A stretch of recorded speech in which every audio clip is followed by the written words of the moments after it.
Salut à vous, j'espère que vous allez bien. Bienvenue dans Max Formation. Dans la classe Max Formation, une classe qui vous donne le maximum de formation, d'information, de transformation pour vous aider à accomplir à vos objectifs. Dans cette vidéo aujourd'hui, j'ai partagé avec vous trois éléments, trois stratégies qui vont vous permettre vraiment d'être un véritable entrepreneur.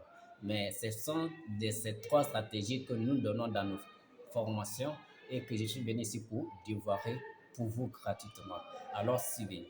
Avant d'abord de devenir entrepreneur, vous devez comprendre ce qu'on appelle le CEDA. Ça veut dire que le CEDA, C-D-A, CEDA, C-D-A, CEDA.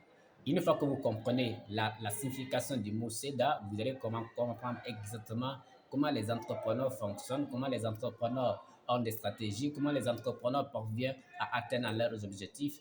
Et lorsque vous rentrez dans le pays des entrepreneurs, il y a deux catégories d'entrepreneurs.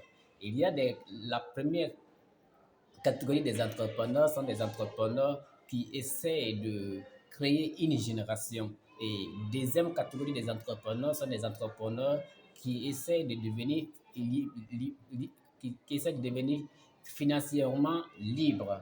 Et voici les deux catégories d'entrepreneurs. Et lorsque vous donnez les mêmes activités, les mêmes outils, les mêmes techniques, les mêmes stratégies à ces personnes-là, il n'y a qu'une seule personne ou une catégorie de personnes qui restera sur le marché. Et devinez quelles sont ces catégories de personnes? Ce sont les entrepreneurs qui créent une génération. Ce ne sont pas des entrepreneurs qui cessent à devenir libres financièrement. Je vous le dis pourquoi. La réalité dit que non. Lorsque nous nous lançons dans l'entrepreneuriat, on se lance pour avoir de l'argent. C'est vrai, c'est pour avoir de l'argent.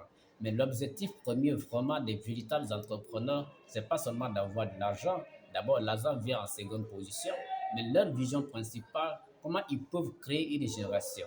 Ça veut dire qu'après eux et que leur entreprise ou leur œuvre continue à évoluer. Aujourd'hui, par exemple, si nous prenons Bill Gates a créé une entreprise générationnelle.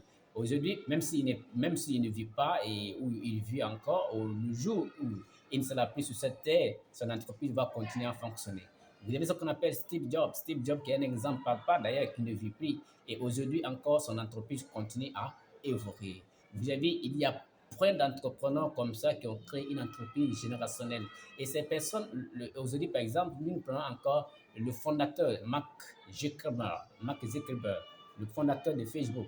Lorsque nous le prenons, vous allez voir que Mark Zuckerberg a créé une entreprise générationnelle. C'est des personnes, même s'ils ne sont pas sur cette terre aujourd'hui, leur entreprise continue de fonctionner de génération à génération. Et ces personnes, quand ils ont des difficultés ou des obstacles sur leur chemin, c'est difficile pour eux d'abandonner parce qu'ils se disent que quand ils vont abandonner, ils ont tué leur génération. Imaginons par exemple deuxième catégorie des entrepreneurs qui se lancent sur le marché qu'on appelle les entrepreneurs qui veulent être libres financièrement. Ces entrepreneurs, quand vous leur donnez le même projet et qu'ils arrivent à un moment donné, 1 an, 2 ans, ils n'obtiennent pas vraiment de l'argent, sont des entrepreneurs qui vont mettre la clé sur la porte et finalement, ils vont dire que l'entreprise n'a pas fonctionné. Ça n'a pas fonctionné parce qu'ils ont un état d'esprit de liberté financière, ils n'ont pas un état d'esprit générationnel. Donc, les deux états d'esprit, quand vous les mettez sur le marché, le comportement diffère. Alors, mesdames et messieurs, à vous de voir de quelle catégorie d'entrepreneurs vous voulez vous placer. Si vous voulez être des entrepreneurs générationnels ou des entrepreneurs qui veulent juste avoir une liberté financière. Donc, nous n'allons pas trop approfondir pour ceux vraiment qui veulent aller en profondeur des choses et comprendre ce que vous devez faire. Vous êtes invité le 10 mai au 11 mai 2024 dans notre formation, la formation de la libération d'un état d'esprit pauvre. Merci à vous. À la prochaine rendez-vous.